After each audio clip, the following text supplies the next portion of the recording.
guys? John with the PB Fit, and today I'm going to bring you a review of the HK Army KLRs. Now, when I first got this mask, I'll tell you what, I was pissed. I put it on, foam fell off. Play with it, it fogged. Every single type of environment, indoors, in the woods, and outdoors, it fogged. So I was like, this mask sucks. I don't like it. I mean, besides when I first put it on my face, I really liked it because of how small it was, everything like that. But other than that, like, I mean, it just wasn't functional. Like, you couldn't function in this mask. You know, it really, really bothered me. But I'll get into the pros and cons of the mask here in a second. I just want to let you know that I have the new foam in here. The new foam does not come off. And it doesn't show the sticky part at the top right over here. As well as these new lenses do not fog. I've tested it out and it doesn't fog, so that's good. So I'm happy that they made those changes. I contacted HK Army, said, hey, I need new lenses, I need new foam. They sent me new lenses, forgot to send me the foam. I emailed them back saying, hey, you didn't send my foam back, I sent you my old foam though. Didn't get a response, so I went down to my boys at Maxxis and they hooked me up. Thank you, Maxxis, now I can use this mask. So let's go ahead and bring the camera down and I'll show you how the pivot lock lens change system works. Alright, so the HK Army KLRs is supposed to have a nice quick change lens system. I find it, however, to be kind of a pain in the butt.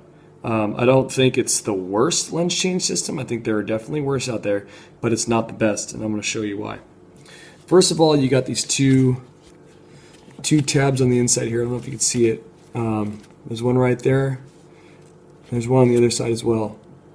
So basically what you have to do is you have to push down this tab right here, push it, and push forward. Alright, so that part comes off.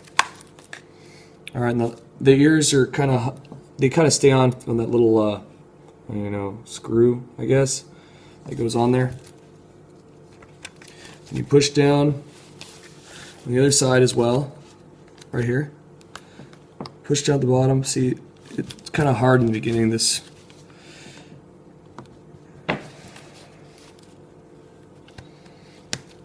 Alright, and then get that part out. So the ears are just going to kind of hang on like that. They're not going to fully come off like, let's say, the E-Flex ears. Okay, so now you have to pull these pivot locks out. And the issue I have with these is sometimes when you're like trying to pull out the lens, you see they're kind of floppy. They'll kind of go in a little bit and you can't pull out the lens. They have to be basically fully extended, or the lens won't come out. And basically you just push from the inside. Your lens comes out. But I mean, it's not too bad. But I just don't like how sometimes it's kind of floppy and stuff like that, and then the lens can't be pushed out. So, then we're going to take our new lens. I'll move this one out of the way.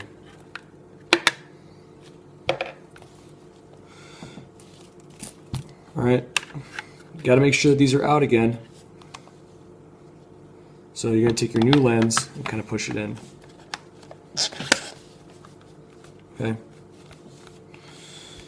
Alright, then you're going to take these and you have to slide that back in and pull. And make sure it pushes and lines up well enough. There you go, there's the first one.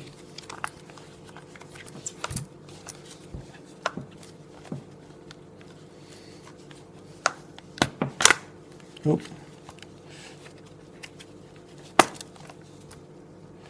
See, this part's not lining up. The mask, or the lens, is a little thick, so it's hard because you're trying to push it. There you go. There you go. Sometimes you gotta force it. There we go. Okay. So now we change our lens. I don't think it's the worst lens change system, but I don't think it's the best lens change system. There are definitely better lens change systems out there. For instance, the i4 is a great lens change system, and so is the V-Force grill. The cool thing about this, though, is that there are no little pieces. For example, the E-Flex has like multiple little pieces you can lose. That's one of my gripes about that mask, but we're not going to get into that. But this one, luckily, everything's hooked on, so you won't have a chance of losing anything. Like I said, it's not the worst, but it's not the best. It's still relatively quick, though, and it is a quick change lens system. So not too many gripes, just a little bit. All right, guys, so let's bring the camera up and we'll talk about the pros and cons of this mask and get into the conclusion. Alright guys, so what do I think about the HK Army KLR? Well, some pros are that it's really, really lightweight. A lot of people think it's a hard mask, but it's actually pretty flexible here at the bottom area. I really like the rubber. I like the field of vision. I like how small it is on the face. Very, very small mask.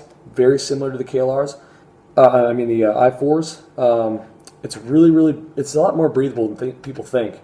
Even though you do get kind of a bad echo in your ear. Just the way that it reverberates back into your ears. I have heard people complain about being able to communicate. I feel like I can communicate fine. I am, however, louder than most people when I'm on the field. So that's good. I mean, I think it offers decent protection. However, these soft ears are pretty thin. I don't know if you want to take a look at these, but they're pretty thin, soft ears.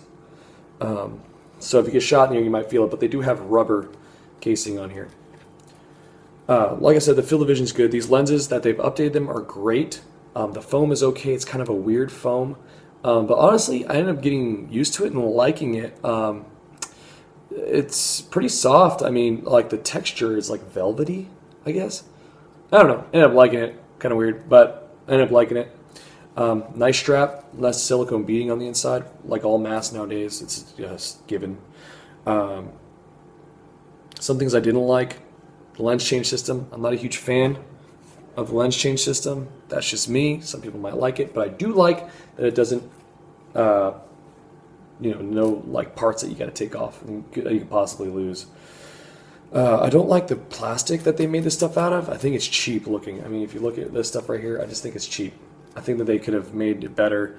Other mask companies out there like Dye and GI with their masks, I think that they have much better mask quality with the parts that they use, the plastic that they use. This is very similar to the Vio. I don't think the Vio has the best quality either. That's just me. But I think if you're looking for a mask like this, a customizable mask, I mean, it's expensive and so is the Vio, but those are the two you want to go for. But if you like the HK Army, buy the mask. It's a good mask. It's lightweight. They fix the issues that they had with it. However, there is kind of like a jiggling noise when you run around because you see those little, this right here where your chin strap used to be, those will jiggle like crazy. But they fix the issues. It's not my favorite mask, but it's a good mask. And it's going to do the job that it's supposed to do. But if you're into customizing it, I say go for it. If you're in HK Army, I say go for it. But if you're just looking for a mask to play paintball, there are better masks out there for you to choose from, especially if you're on a budget. So I hope this review helps some of you guys. I love HK. I love their stuff. I always say they're like the Louis Vuitton, or I mean, if you think about it, well, Louis Vuitton's a bad example. So I grew up in Hawaii. All the surfing companies out there, these guys are just like the surfing companies. They're a cool bunch of dudes. They put out cool products. So if you're into that kind of stuff, I say hit them up. I hope this helped you guys. I hope this helped you guys out. If you're thinking about getting these, leave me some suggestions or some comments below. Like and subscribe. I'll bring you guys a new video soon. Take it easy.